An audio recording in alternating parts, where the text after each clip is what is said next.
Good afternoon, and thank you for joining us here today for week 14 of our Lunchtime Live series. I'm Chandra Luckett, Chief Marketing Officer here. Over the past few months, we've touched on topics related to the emotional learning, finding balance, burnout, and more. But in the past 2 weeks, we have pivoted our conversation to use our platform to discuss the other pandemic in our community, racism, and how the most recent events of the past few weeks, months, and even years of the deaths of Black men and women in our community have impacted our world and right here in Atlanta. So today we want to take a second to continue that dialogue we began last week for parents, caregivers, and all of those who make up the village for our children.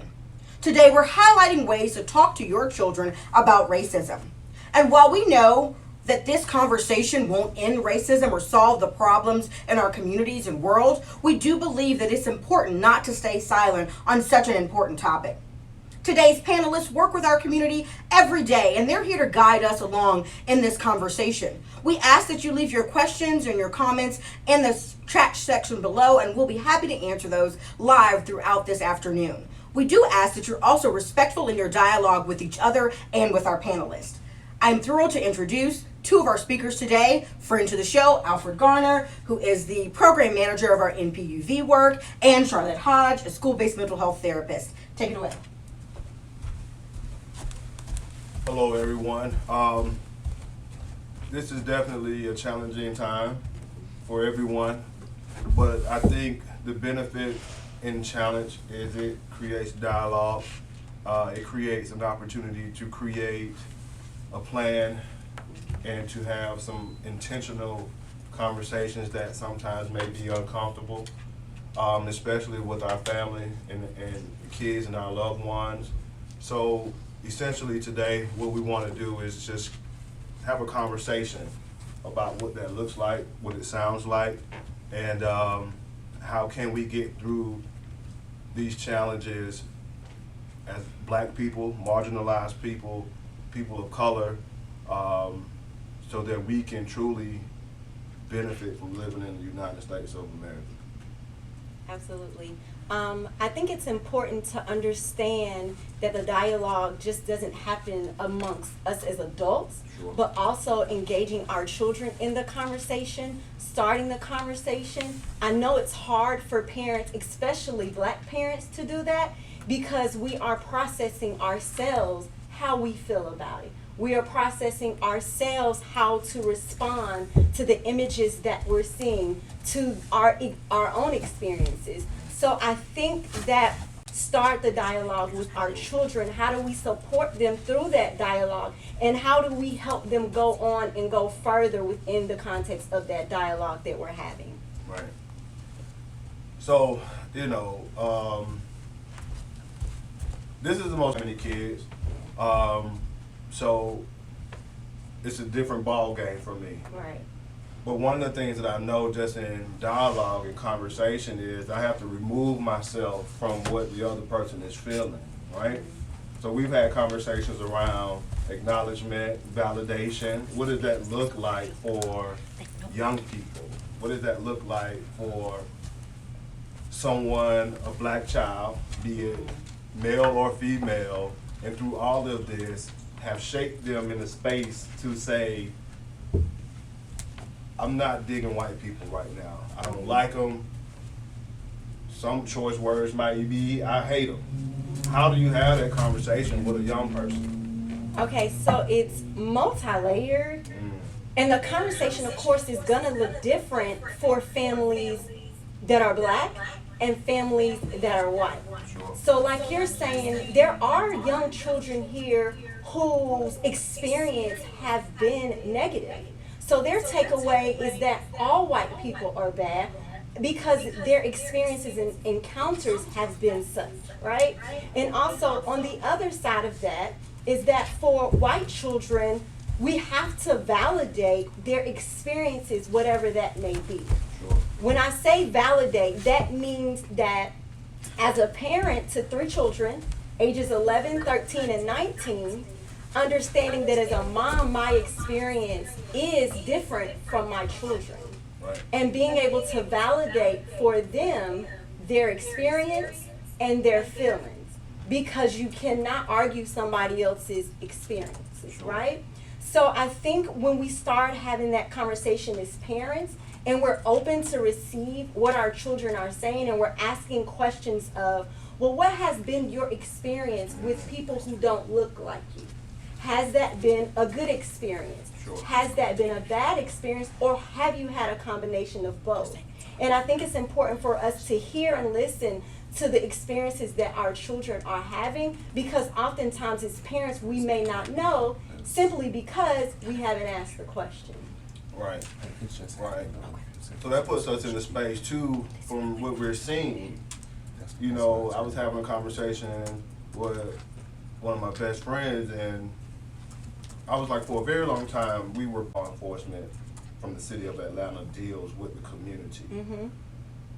You know, living in Atlanta, it doesn't, you know, you see black leadership everywhere, you know, and Atlanta police has somewhat had, you know, it's not perfect by far. Right. Has had a pretty good relationship with the community. We don't see the same things that we see other places. We don't see the same things that we see in other counties. We're absolutely. In Georgia, right?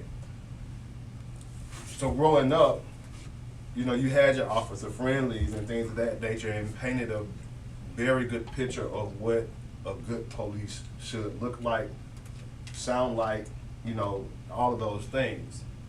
So that shaped what we, you know, are today from a person from Atlanta.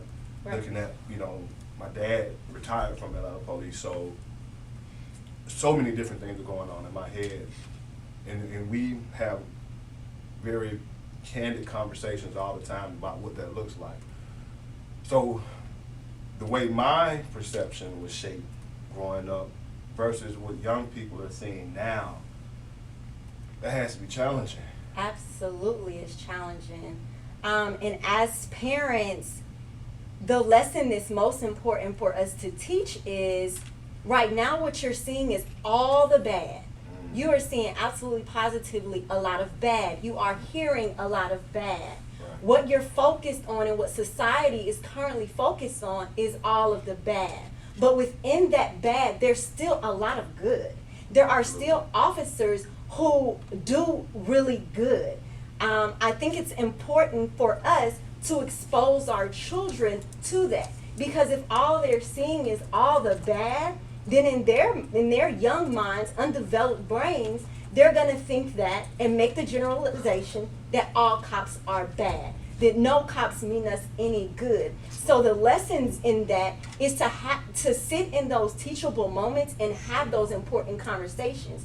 So for you, you've had a really good experience with being able to grow up and see your officer, your father as an officer, and see all of that good. However, there are a lot of children who don't have connections and contacts with officers. So all they see are the images that are all over social media. So it's about finding a way to get them connected and getting them to the exposure to see, like, oh wow, well, I saw everybody in the media and all the cops are bad, but then when I get in my community and I'm actually getting out and talking to other cops that I have a connection, that I can have a connection to and be connected with, well, they're not bad. And it's just like with the current racial tension. I think a lot of the times what's being spewed over social media is that white people have done our communities of black people so bad. However, there's still a population of white people who have contributed to the black community, who have poured into the black community, and who are continuing to do that. So I think the exposure piece is about educating children to let them know that a group of people cannot be the representation for that entire group of population.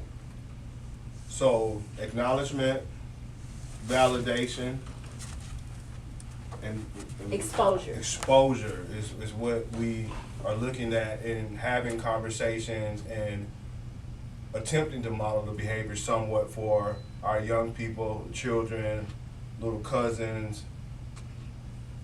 Acknowledgement, validation, and exposure is our first three takeaways. So I want to kind of sit with something that you said, okay. and because you talked about what they see. So Sure. us as parents, our children essentially mirror what they see. our communication is centered around negativity and groups of people are bad, then our children hear that and our children pick that up. So modeling for our children how to be and exist in a kind, loving, caring, compassionate way. So I wanted to just make sure we acknowledge that of how we have to be good models for our children. Right, because the modeling, and I think we have a question, but you know, social media, YouTube, all these social outlets is modeling, you know, on a different capacity. So we have to fight with that with our young people. Absolutely. Day in and day out, because they have it like right here in the palm of their hands. Absolutely. So I think we have a question. We do. It says, my kids are 5 and 15, and so the conversation about race will be different with each of them. Any tips for honest dialogue with a white teen who's already exposed to so much? So one of the things that we talked about is like truly sitting down with non-black children and having some historical context to what is happening in 2020. That conversation is going to be completely different from a black child, you know. But even they need some historical context around what's happening in 2020. I think the main thing is, you know, to your comfort level, because everybody's household is different. It's taking a look at history, taking a look at how we got to this point. How did we get to this point? But sometimes we like to try to put a muzzle on that. I think that history is important to show young people because they are so far removed from that. We're so far removed from that. So you can only imagine what they know and what they don't know. So if you see it, you know, those you can never go wrong by being truthful and factual, you know, and history provides that and shows you this is why this is happening now, you know, and then you can still wrap it back around to acknowledging that happened. That's an integral part of our history. I agree. You know, it's ingrained in the fabric of who we are. Yes. You know, good, bad, or indifferent. You know, so taking a historical look is what I would suggest. I agree with Alfred, and like the question said, your conversation is going to look completely different between a 5-year-old and a 17-year-old. Absolutely. I mean, I do believe the question focused more so on how to talk to a 17-year-old. In reference to what Alfred is saying about exposing that child to the deep, rich history of the fabric of who we are as black people, I think it's important to expose your 17-year-old to the historical context in which everything is happening in current day. The question is, how do you do that? There's different ways you can do that. You can do that through creative arts. You can do it through visual arts. You can encourage you to tap into what your 17-year-old's interests are. For example, if your 17-year-old likes to read and likes to write, maybe you could find a book that really goes into the historical context of where we are today and encourage them to write a paper, take annotated notes about things they're confused about, questions they have, write them down, and that's an amazing teaching moment for you and your 17-year-old to sit down and talk. However, what if you're like, my son doesn't like to read? Other avenues. What if you're here in Atlanta, we have an amazing civil rights museum that is awesome. It has actually a perfect simulation of what it was like for black people to be taunted during the civil rights era when they sat at restaurants and how people threw things at them and spit at them. That would be an amazing experience for a white 17-year-old to engage in so that he could sit in that and feel what it feels like to have hate spewed at you, right? If that doesn't work, have it on Amazon and Hulu. Currently, they've provided free movies, a lot of free movies, some of them fictional, some of them non-fictional. Sit down with your white 17-year-old and watch some of those movies. Use that as a teaching moment. When things happen in the movie that you know not to be right, pause the movie and have a conversation. How did that make you feel? Process. Right? Do you think that was right or wrong? Talk to your 17-year-old about their experiences with other kids who don't look like them. And I think really it's about once again, exposing your child to the history, like Alfred said, and being able to sit in that with your child and use that as an amazing teacher moment. A lot of the times we have to create the spaces and we have to create the exposure for our children. And if we really want to do the work and we really want to have those conversations, there's a multitude of creative ways we can do that. And take yourself out of it. Take yourself out of that, because the same perception that they're dealing with is completely different than yours, and your lived experience has shaped yours. So like how do you even respond to racism? How do you coach your child up? How do you coach your family up to even respond to racism? Because the reality of it is, in the United States of America, it's clear that the numbers are staggering when it has to do with black people experiencing racism versus whites, right? Absolutely.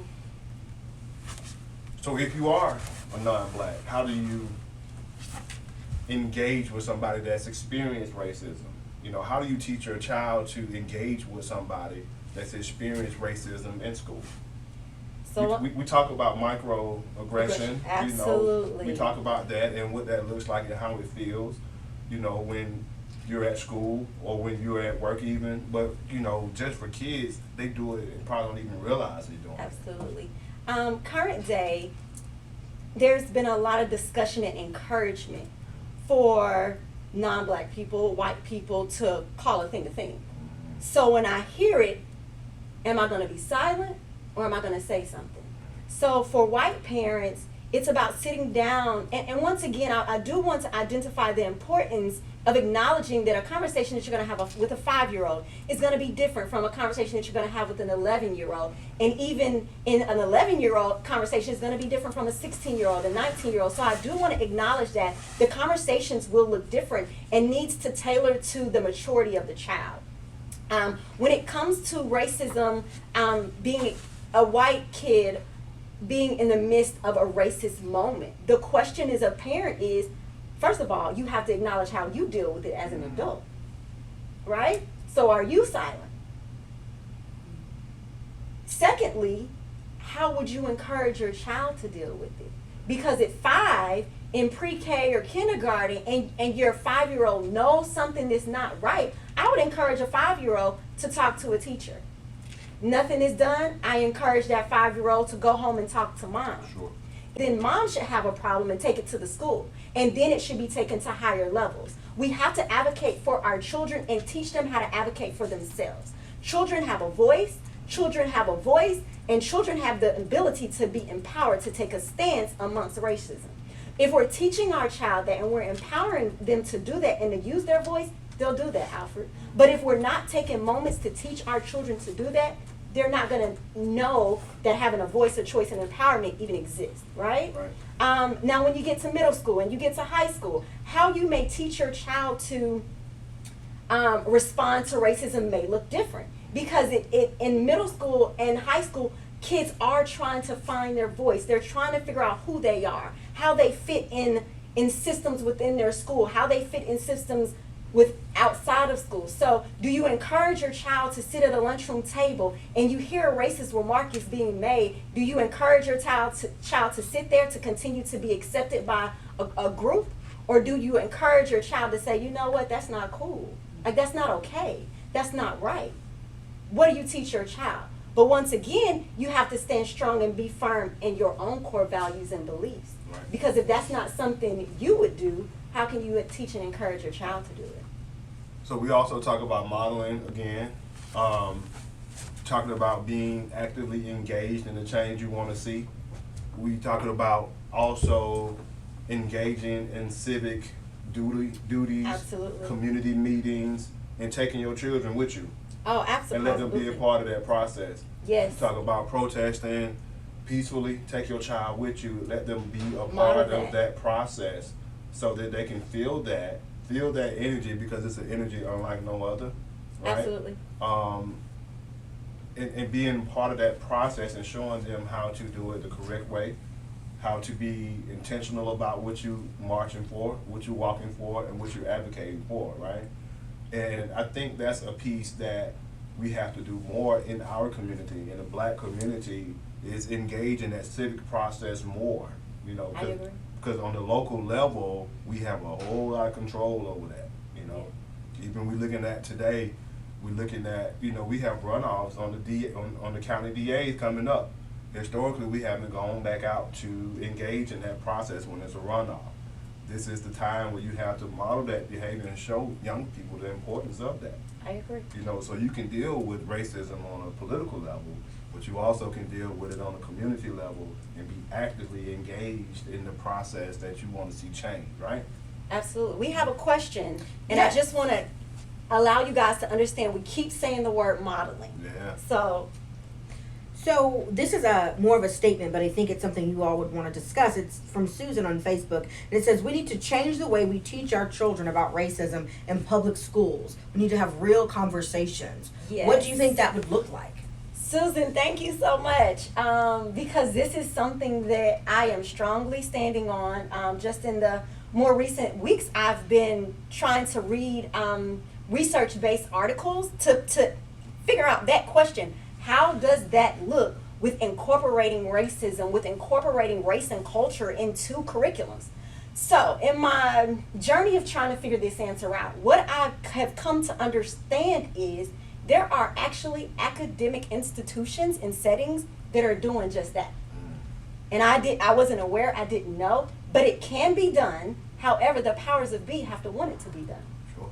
So it talks about incorporating racism and race and culture into not only social studies, reading, writing, but how you can incorporate that in math. How you can look at the basis and the foundations of theorems, of mathematical computations, and who devised these. And was it really a Black man who devised this theorem, or was it a white person who took the face of the Black person that actually created that? That's a whole conversation surrounding race in a math class. So it can be done. The question is, do the higher systems, when you talk about systemic oppression, do the higher systems, is that important to them, and do they want to incorporate it? So Susan, I think it's highly important. I think it's highly necessary. I think that there are already models out there that can be used as a template to incorporate it. Like I said, it's just a matter of systems wanting, putting a higher value in on wanting to actually incorporate it. But it can be done. It is being done. And I would add to that, just, we're talking about these decisions are made on a higher level, right? A decision was made on a higher level to not pray in school. A decision was made on a higher level to change curriculums to a certain extent, you know, Common Core. Now, Absolutely. you know, once upon a time there was No Child Left Behind and things of that nature, right? So engaging in that civic process, taking your child to the board meetings, you know, advocating for the things that you want to see done.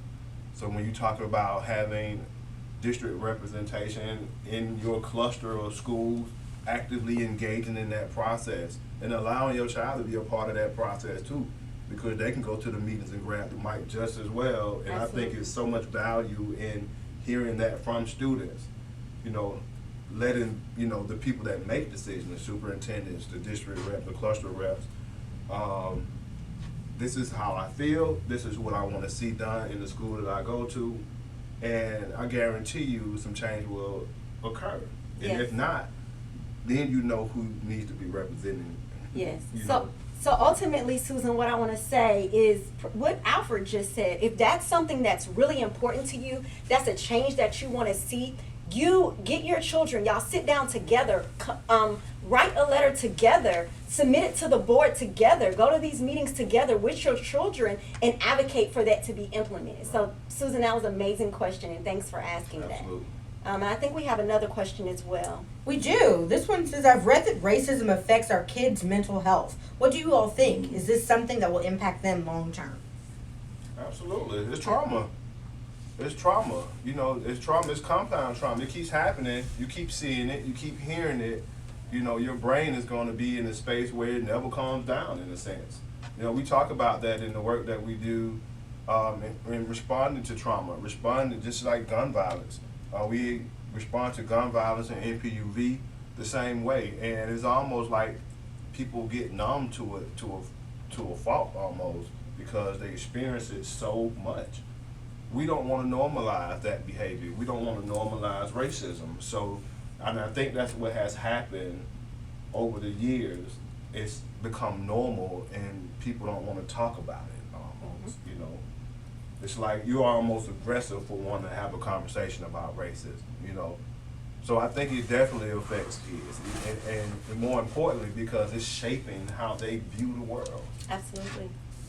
And I want to make sure we focus in on what Alfred said about it being traumatic and it's trauma, and us just identifying and realizing that we are in the midst of a traumatic situation, right? So if you listen and really hone into what Alfred said, he talked about numbing.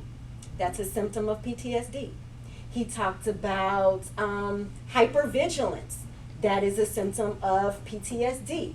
When you talk about having bad dreams and children thinking that they're going to get shot, that is another core symptom of PTSD. So when you really look at the symptoms of PTSD and how they can show up, what we're dealing with is not only us as adults, but as children, they are experiencing these symptoms as well, and it is real. So if you think about if those symptoms are not being acknowledged, if those symptoms are not being addressed, how does that look when you have a current 5-year-old now who then grows up to middle school, and guess what? None of that trauma has been addressed. So what does that look like at 16? So absolutely, it's definitely a mental health issue for not only children, but in terms of adults. And that's why it's so important to start the dialogue, open the dialogue, keep the dialogue going, being present and paying attention to how this is showing up in your child's life.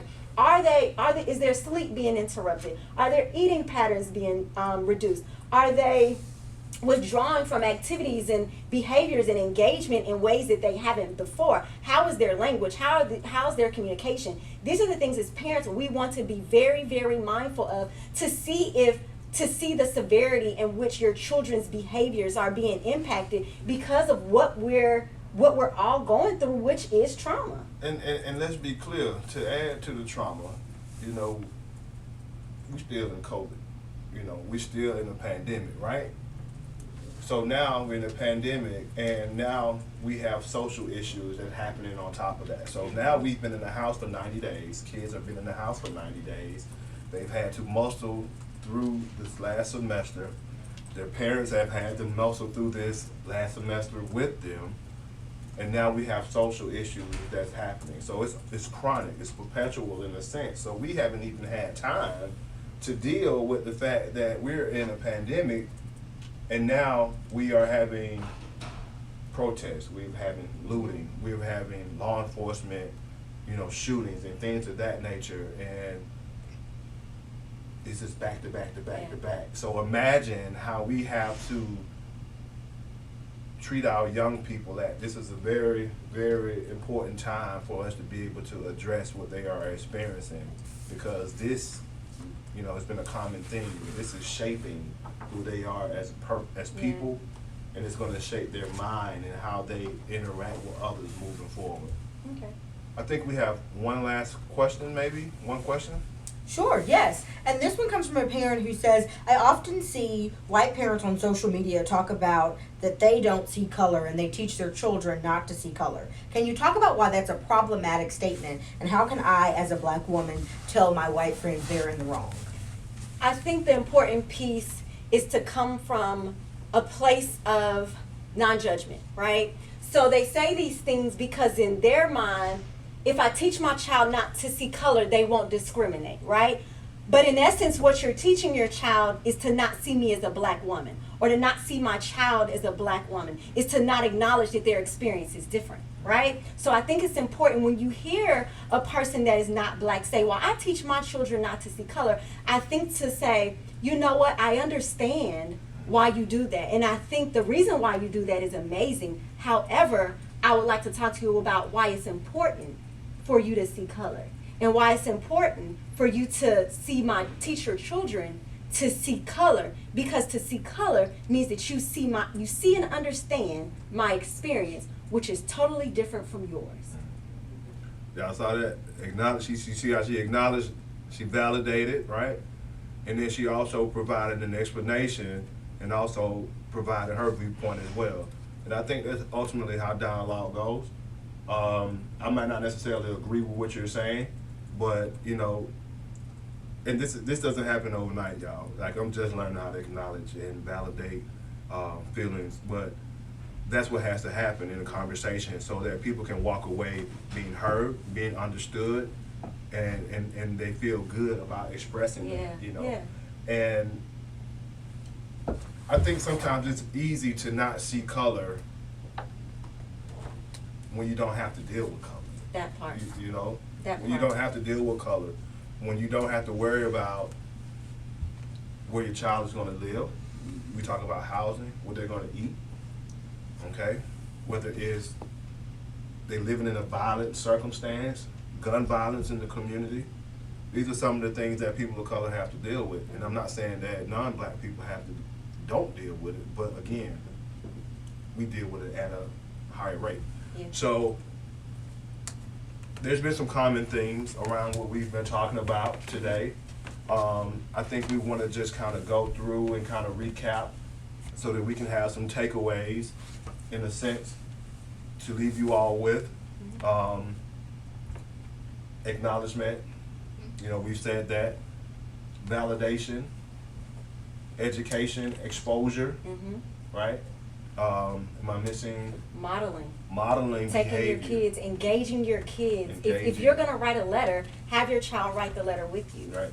Have your child go to the mailbox to send it. Have your child go to the voting polls with you. Have your child go to these board meetings, community meetings, and see your advocacy and see others' advocacies so they can learn. Right. And I think that's about it. Listen, happy Father's Day to all the fathers out there. Yes. You know, y'all stay down, stay strong, and y'all keep y'all masks on for real and take care of yourselves. I agree.